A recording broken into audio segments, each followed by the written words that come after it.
Ciao bambini, oggi andremo a studiare Italo Calvino e per questo andremo a vedere un video.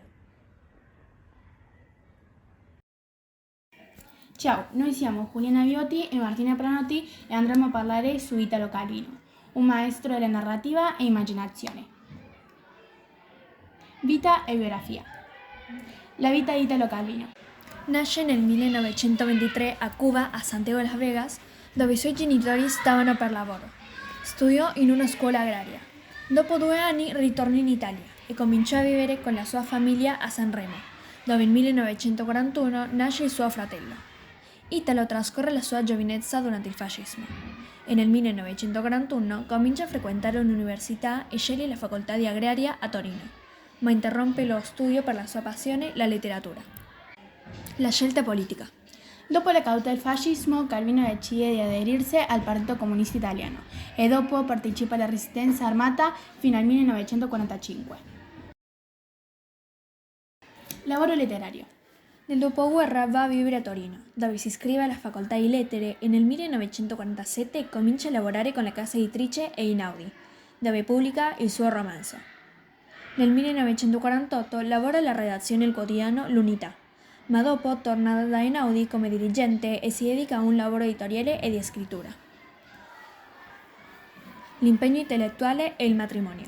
Nel 1956 esce il PC, mentre che nel 1959 fonda e dirige con Elio Vittorino una rivista chiamata Il Menabò e nel 1961 si ritira da Einaudi, ma continua collaborando come consulente. Soggiorna a Roma e Francia e si sposa con Esther Judith Singer e si trasferisce a Roma dove nasce il suo figlio. La vita e l'Oulipo. Dal 1967 al 1980 si stabilisce a Parigi. Nel 1973 entra a far parte dell'Oulipo, un gruppo di letterari e matematici. Lui mantiene la collaborazione con periodici e case editrici e torna in Italia, dove collabora con la RAI e con il Corriere della Sera. Il ritorno in Italia. Quando torna in Italia si stabilisce in Roma dove collabora con il quotidiano La Repubblica, mentre che nel 1985 prepara un ciclo di conferenze che dà in Harvard, ma non finisce a completare tutte. Dopo muore a Siena il 19 settembre dello stesso anno.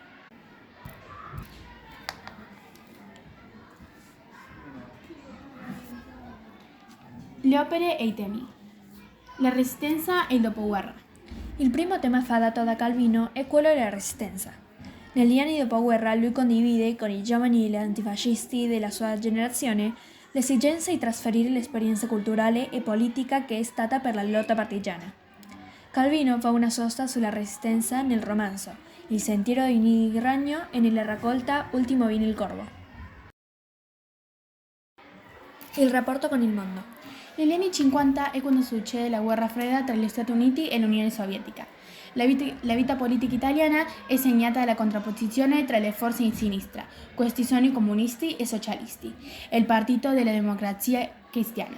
In questo contesto Calvino trova delle nuove forme narrative per rappresentare la condizione dell'individuo, in un mondo diviso da conflitti profondi e pubblica i suoi 3 romanzi più famosi. Questi sono Il Visconte dimezzato, Il Barone rampante e Il Cavaliere inesistente. L'Italia e il boom. Tra il 1955 e il 1965 si verifica il boom, dove l'Italia esce da una secolare arretratezza per collocarsi tra le nazioni ricche e industrializzate dall'Occidente. Alcuni di questi fenomeni diventano ricorrenti nella narrativa di Calvino. L'attenzione che egli rivolge nella realtà si manifesta nei racconti e romanzi. Uno di questi è la speculazione ediziale e altro può essere la nuvola di smog. La coscienza dello scrittore. Mentre le persone di sinistra si interrogano sul proprio ruolo politico, Calvino affronta il tema con un romanzo breve, nel quale mette in scena il distacco dall'atteggiamento ideologico. La scienza e la letteratura. Negli anni 60 si apre l'epoca definita nella società di massa. La teoria dell'informazione e il funzionamento trova nuove applicazioni. Nel 1965 le opere narrative di Calvino, come le Cosmicomiche e T con Zero, prendono spunto all'interesse per la conoscenza scientifica. Altre opere e i temi. L'avventura e la lettura. Il funzionamento della comunicazione letteraria diventa il tema centrale della riflessione di Calvino, nel periodo trascorso in Francia.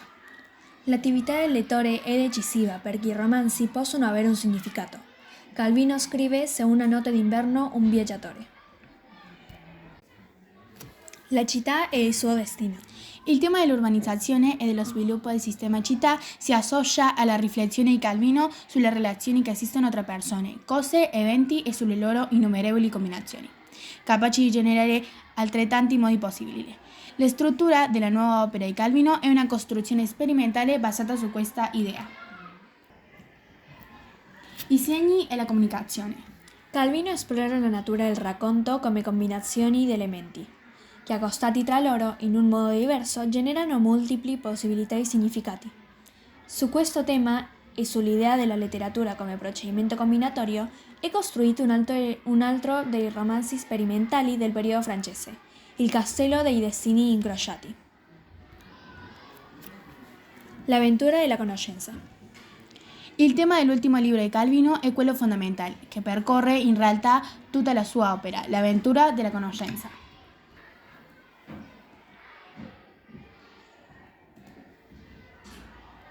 La poetica. La letteratura come conoscenza. I temi affrontati da Calvino nelle sue opere sono sempre con una certa relazione con la realtà del suo tempo. Egli cerca di rappresentare i fenomeni cercando di comprenderli nella sua complessità, interrogandosi sulle contraddizioni della società e le condizioni umane. Allora conclude la letteratura come un modo per conoscere e interpretare il mondo e per cercare risposte razionali alla negatività del presente. La letteratura come impegno morale.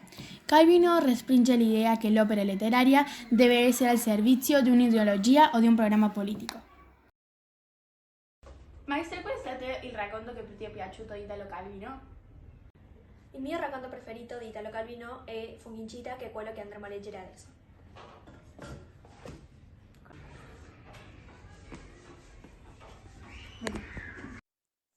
Un giorno, su una striscia di marciapiede in città, erano spuntati dei funghi.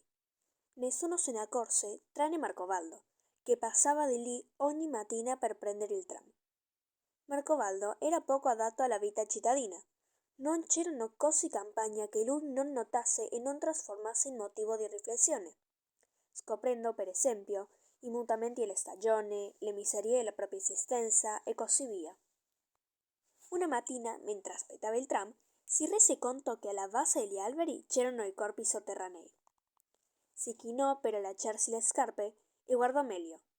Erano funghi che stavano spuntando in pieno centro città. Marcobaldo, che vedeva il mondo come un luogo grigio e misero, cominciò a scoprire in esso delle ricchezze nascoste.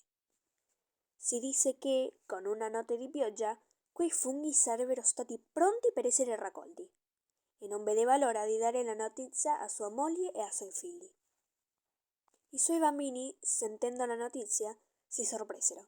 Non sapevano cosa fossero i funghi. Così il padre glieli descrisse con entusiasmo, parlando della bellezza della loro specie. Gli chiesero dove si trovassero e lui rispose che sarebbero andati a cercarli, spiegando il luogo con precisione. La mattina successiva, avvicinandosi alla fermata, Marcobaldo vide che i funghi non erano cresciuti tanto quanto sperava. Passò mezza giornata a guardarli e a calcolare quanti giorni sarebbero serviti perché maturassero. Finalmente, dopo una notte di pioggia, disse ai suoi figli che era il momento. I funghi erano cresciuti ed erano pronti per la raccolta. Mentre si stavano avvicinando, Marcobaldo notò che anche lo spazzino del tram stava raccogliendo funghi come loro. Si arrabbiò molto, pieno d'ira, ma poi quella passione personale si trasformò in uno slancio collettivo. Cominciò a gridare alla gente sul tram di raccogliere tutti i funghi. Così fu. Tutti iniziarono a raccoglierli usando ombrelli, cessi, qualsiasi cosa trovassero. Poco dopo, però, tutti si ritrovarono all'ospedale, sottoposti alla banda gastrica, che li salvò dall'avvelenamento. Marcobaldo e lo spazzino, nei letti vicini, si guardavano in cagnesco.